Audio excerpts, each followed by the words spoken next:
Okay, now it says that we're live, so go ahead and start whenever you're ready. Okay, so Nellie and I did on the physical domain, we did about sleep patterns and how it's really important to put children on a good sleeping routine and schedule and different ways that you can do that. And, you know, we also talked about like what happens a lot of times if children don't get enough sleep, like their anxiety can increase, you know, you guys probably know they get cranky if they don't get enough sleep.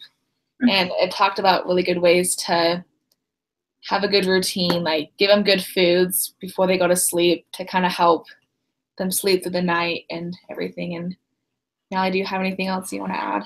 Well, because when kids don't get enough sleep, there comes a lot of challenges, like you said, like they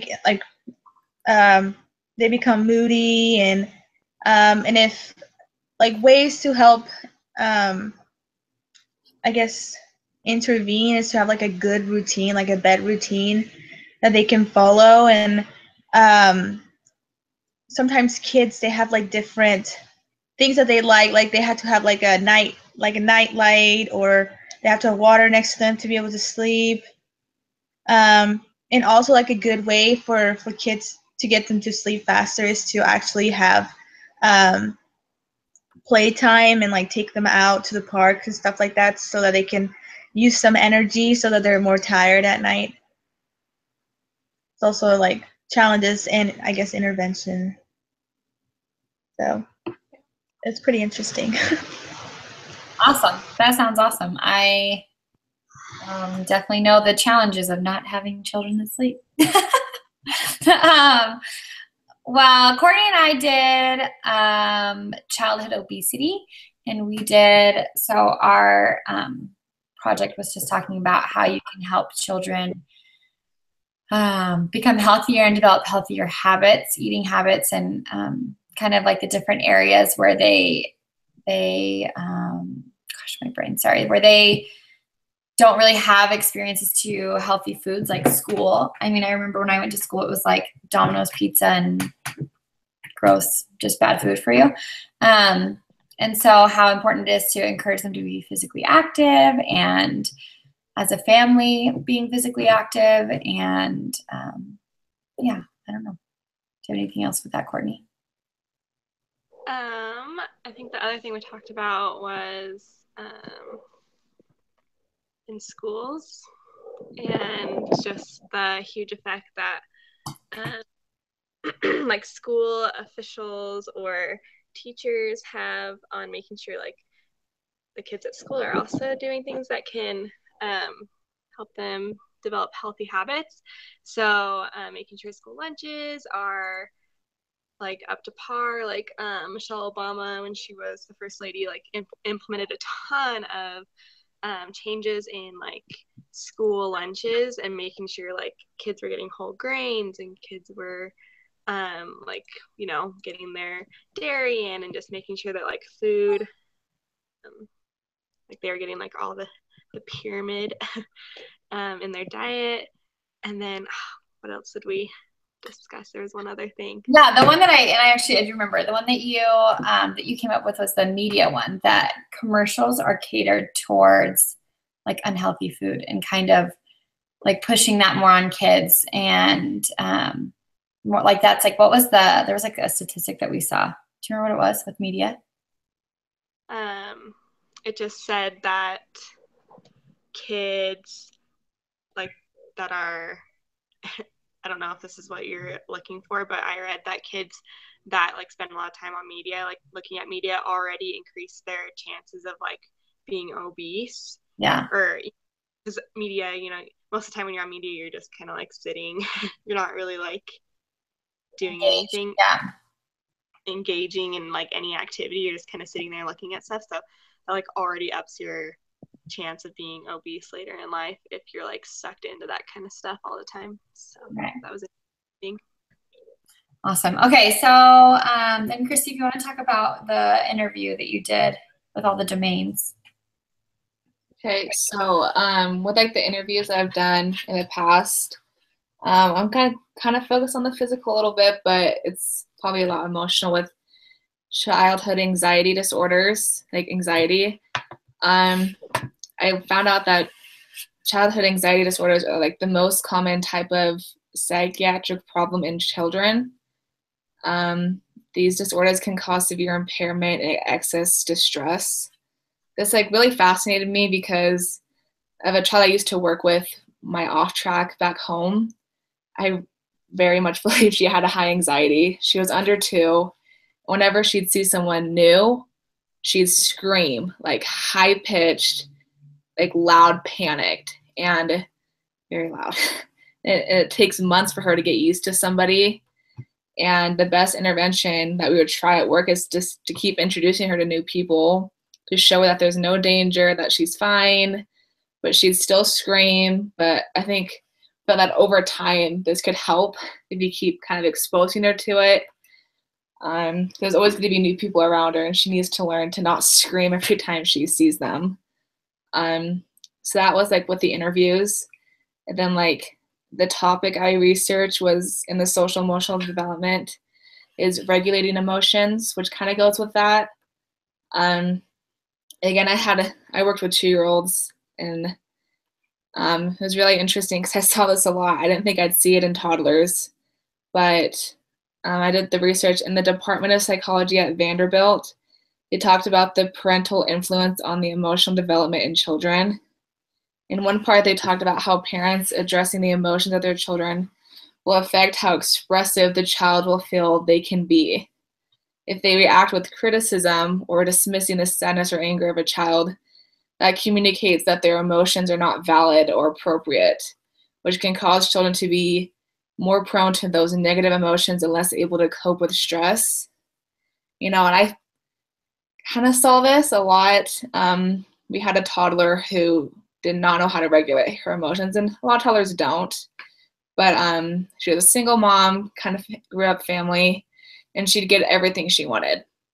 So if she cried about anything, she'd get it. And so she'd be at school, and she was trying to choose between 2 shirts. And we said, do you have this pink shirt or this one?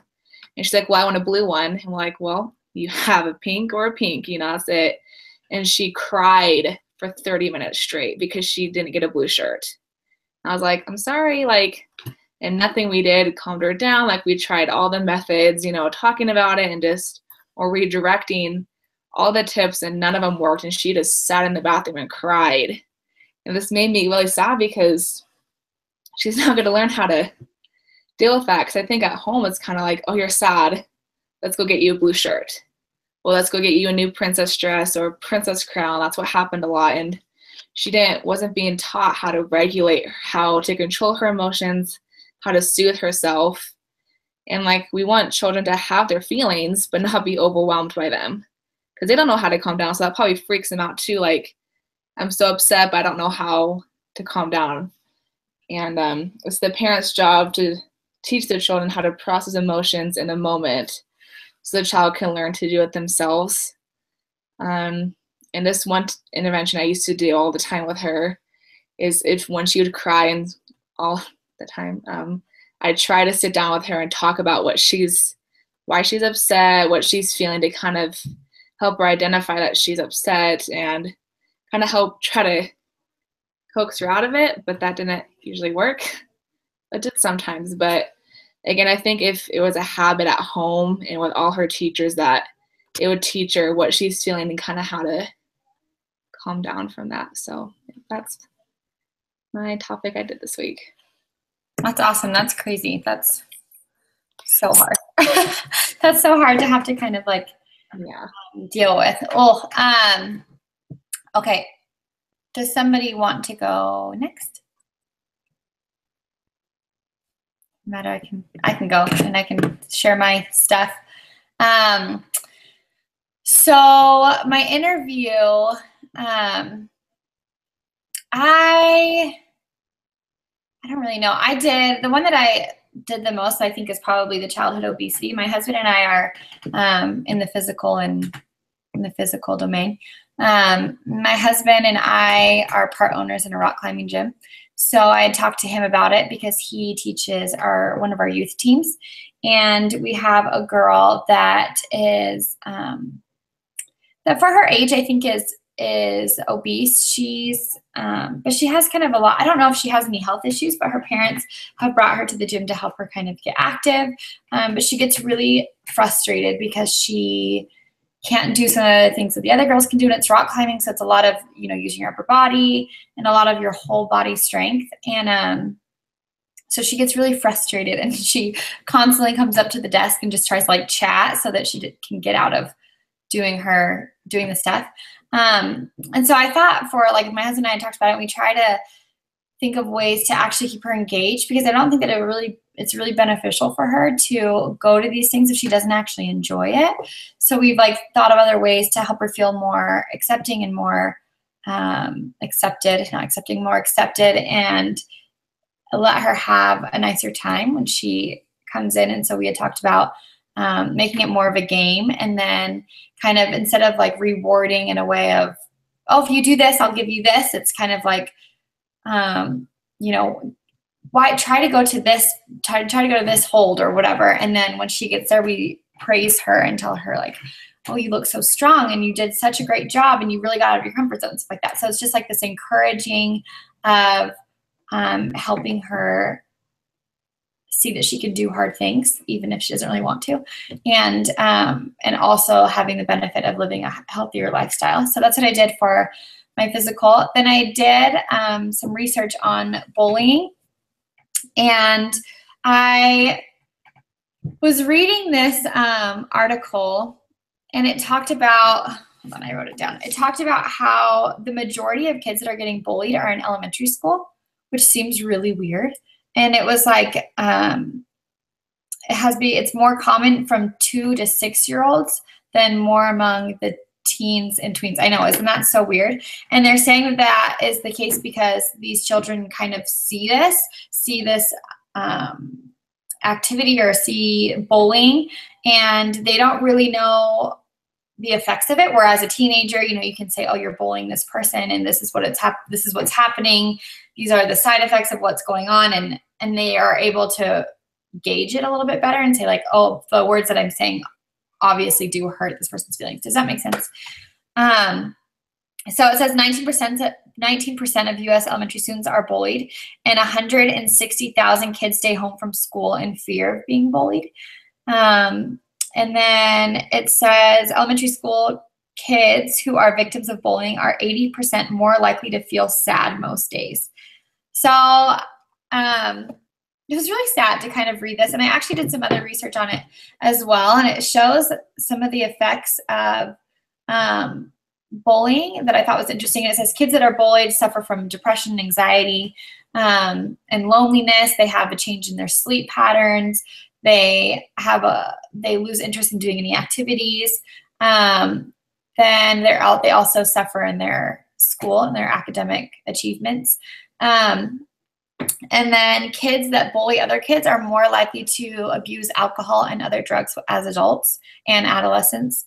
And they're more likely to get in fights and vandalize property, drop out of school. And then they're more likely to engage in sexual activity in younger ages, which I thought was kind of intense too. And then they're obviously more likely to be in abusive relationships, abusing their children or spouse or anything like that. And then the other thing that I thought was really interesting was they talk about bystanders. And this one is kind of weird to me because it said that kids who witness bullying are more likely to increase use of tobacco. And I think that, and then also they're more likely to have mental health problems, and they're also more likely to miss or skip school. So the thing that's like interesting to me with this one is that I think all of us have witnessed some type of bullying in our lives. And so I don't know if that is talking about necessarily like you witness it, you don't do anything about it, and then you are more likely to have these problems, or I don't know. That one was kind of interesting to me too.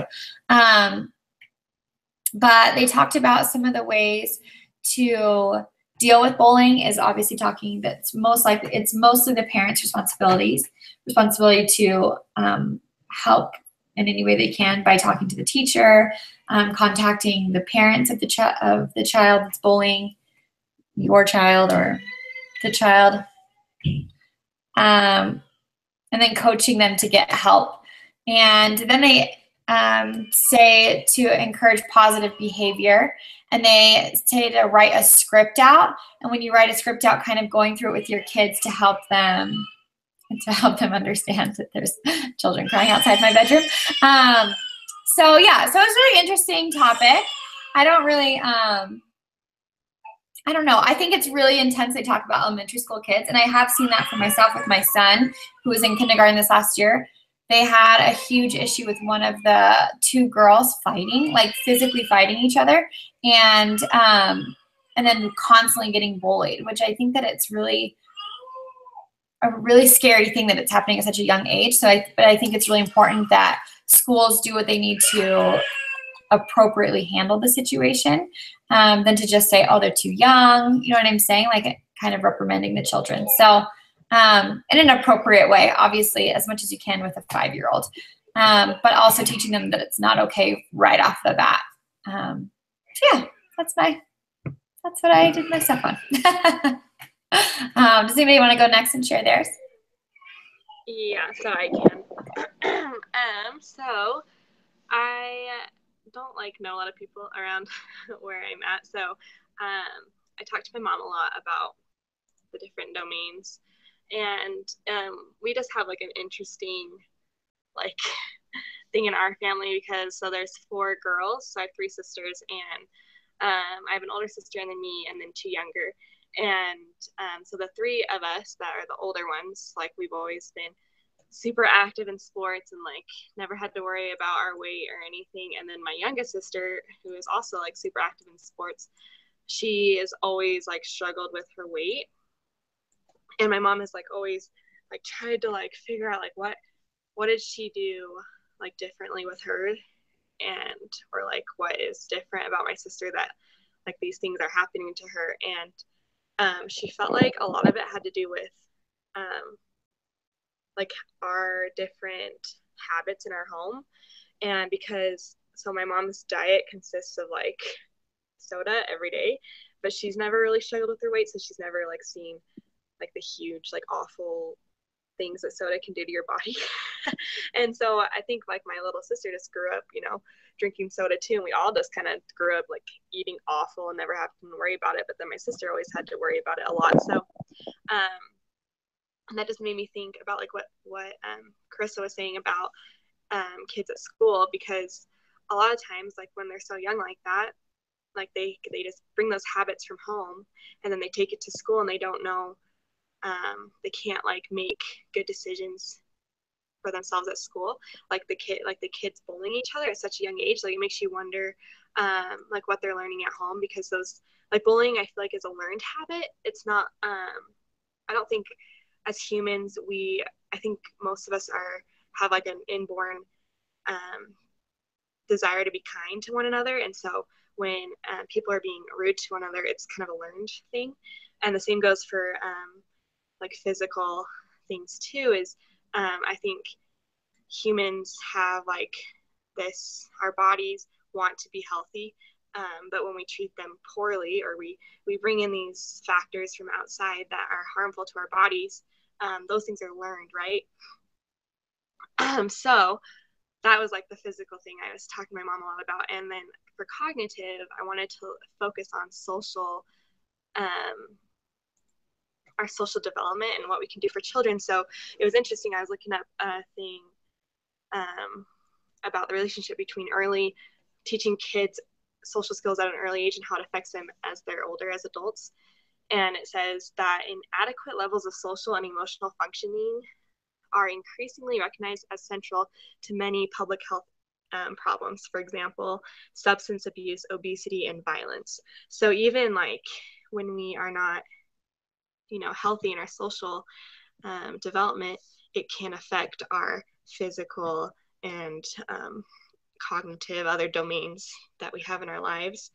And so that was really interesting. And then let's see, so high achievement, academic achievement, also lifts people out of poverty, which I thought was really interesting. And yeah, I think that's pretty much most of the things I thought was interesting. Yeah, so anyways. Awesome. I think that is really interesting. I actually just read something somewhere, I don't remember where, but that it talked about that same thing, that people that are depressed or have anxiety, they tend to obviously close off and kind of they're not as social, which just obviously makes it worse when they don't have somebody that helps them. And I think that's the case for kids. I think kids need that same interaction, that same that same social interaction to help them develop and feel, feel better. I don't know, be happier. I'm not really sure what I was trying to say with that. Thank you. Okay, so Nellie, do you want to go next? Yes, I hope it. So for my interviews, I guess it's kind of like both. Like I had obesity, and then the emotional aspect of it, insecurities. Because my interview, I did it pretty much on. I had two different people, but the main person that I talked to, it was I did hers for the physical and for the emotional, and the thing is that her and her husband are very tall, and they have genes where like they gain weight easier. And so when I talked to her, like all her children are overweight, all of them. Even the 2-year-old, she is really tall for her age, and she is a little bit obese, but she was telling me that the oldest daughter, she is in high school now, but all through middle school, she has always been overweight, and the problem of bullying for her and her feeling insecurities, and all of that. I think it's crazy how all that physical stuff can affect you, like mentally, emotionally, and everything, because she did have anxiety, and she did go through a lot of problems. She had to go to psychologists and all that stuff to be okay with herself, because she had all those insecurities, and she still has them. She's still working on them. But she told me that it has been really hard for her to go through middle school all the way to high school. Right now, I think she's 16, going through all that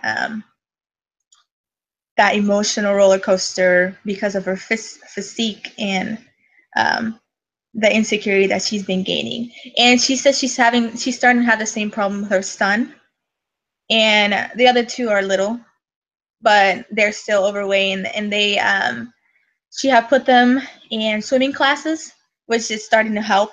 And this was recent. So yeah, that was my interview.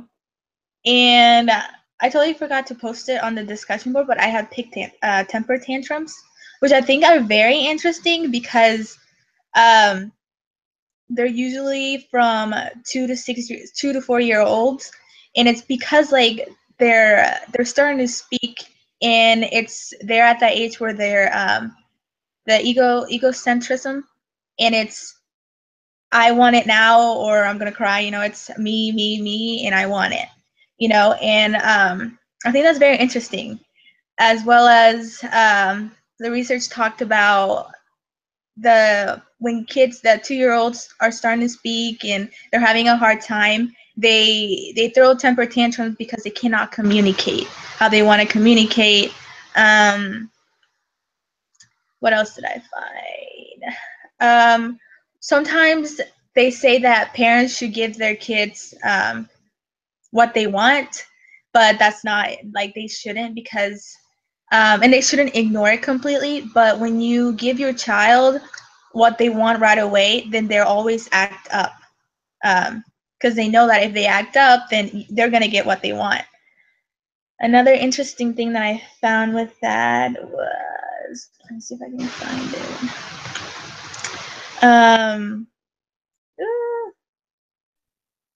Sometimes they're long lasting. I didn't know temper tantrums could last this long, but they have been up to 5 minutes of temper tantrums, and I was like, I hope I never get a kid that has a temper tantrum so long.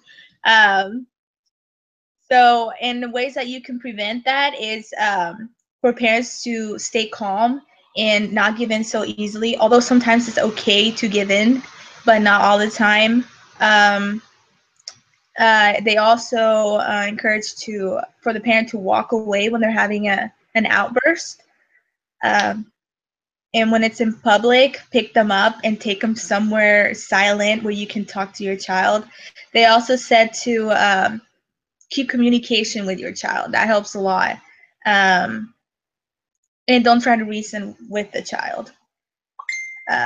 So yeah, I thought it was pretty interesting. I didn't know temper tantrums could have so much to them, but I don't know. I just thought that they were very interesting. So that's all I got.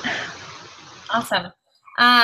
There were a couple of things that I thought of when you were talking. One of the things that I thought was had the importance of teaching your children self-worth, and I think that that's something that is kind of overlooked. I just don't think it's something that we really focus on, and I think that that's you talked about like that girl who was tall and overweight, that it was very difficult for her, and I think that that's one of those things that's also teaching children the importance of where they come from and their beauty and their self-worth. And then I like how you talked about tantrums also. That happens right outside my door right now. That's happening currently.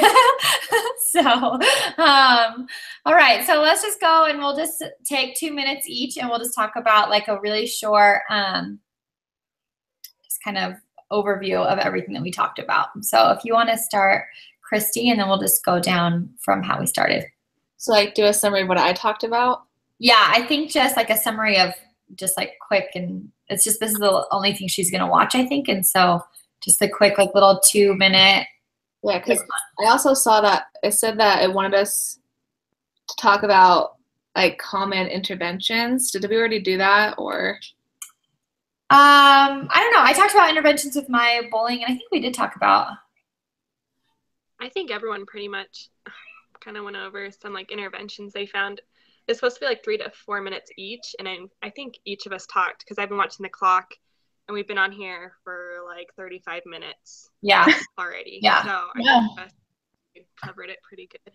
So maybe if you want to just talk about some of the interventions that just like put that towards your 2 minute too, I think that would be fine. Yeah. Okay. Okay, do that. So to start with my physical interview, we talked about anxiety and how a lot of times with young children, like you kind of need to expose them to what's making them anxious, but in a nice way, not in a you're scared of dogs, I'm going to throw you to a dog, but in a kind of very slowly so they get used to it, and so that you can kind of help them with their anxiety so they know how to deal with it. And then also along with the lines of that, it was in the social emotional department with regulating emotions. I feel like a lot of children, nowadays have a hard time doing that just because I think some parents are really quick to kind of just to get them to stop. They kind of give them something, they bribe them, and that's okay sometimes, but I feel like that doesn't teach the child how to self-soothe themselves, and they need to be taught how it's okay to feel their emotion, but it may not be okay to act out the way they are. Like, it's okay to be angry, but you're not allowed to hit, to have that conversation so they're not like, you can't be angry, because that's not realistic. Everybody's going to get angry. So a really good intervention is parents, because the parents are the ones who's with their child all day, who also the children are going to look for example of how their parents are dealing with their emotions. And if their parents don't ever show emotion, then their child's not going to know how to do that or how to decipher what people are feeling. And overall, a lot of it is parent education on the importance of emotional regulation in their children. And yeah, that's my summary.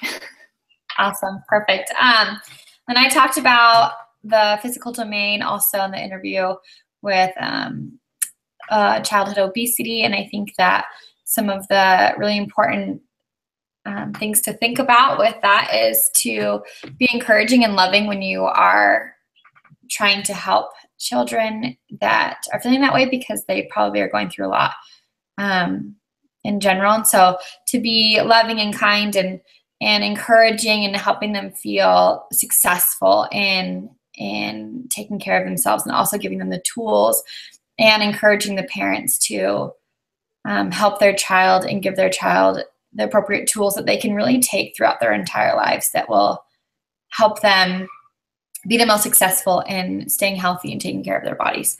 And then I also talked about the effects of bullying and how that's kind of a social and emotional problem with children, and how it's starting younger and younger, and how young children are having to go through just hard things in just elementary school, and the bullying that they receive, and some of the things that I found were that elementary school kids who are victims of bullying are 80% more likely to feel sad most days. And 160,000 kids in a survey that we're taking will stay home from school in fear of being bullied. And I think some of the interventions is being aware as a school and as parents, and parents taking the appropriate precautions, and also communicating really well with the school, with the teacher, with the other child's parents. And if your child is the one that's bullying, really encouraging your child and helping them realize the effects of what they're doing to others, and then having like appropriate consequences for certain actions, I think is really important. That's it.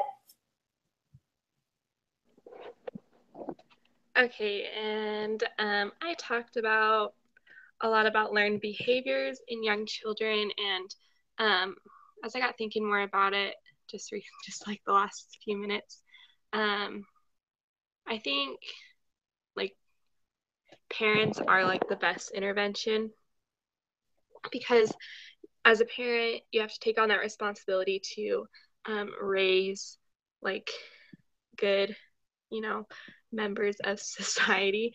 But sometimes, children have, whether it be like strong-willed, or they just have other like mental disorders, physical disorders, or things that are kind of out of the control of the parent. So the best thing that you can do is make sure that they're doing activities that are appropriate for their age.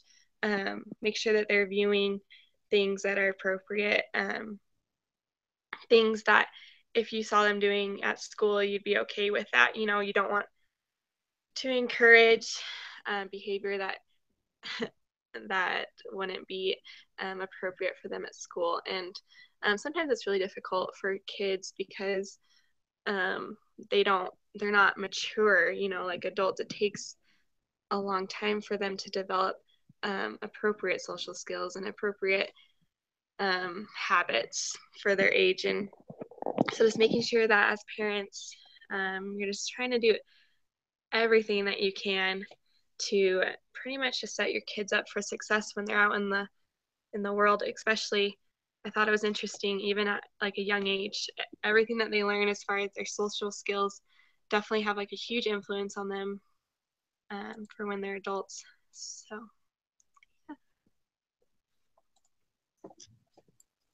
right. I talked about bullying because of obesity and insecurities and the emotional aspect. To find ways to help your child with their self-worth and show them love through their hardships, because they can't really control what people around them say or do, but the parents can help their children find ways to help them emotionally and find a safe place at home. Also talked about tantrums and how it ranges from the ages 2 to 4.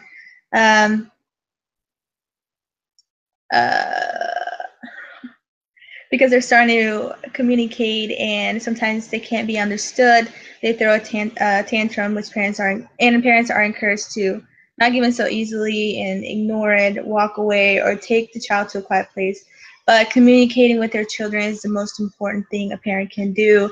So I believe they're like the best intervention when it comes to their children.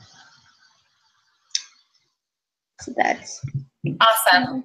Okay, so I'm going to stop the broadcast. I always get a little bit nervous that I'm going to stop this and then it's going to like delete everything. So just stay on just in case something happens. I'm going to stop the broadcast.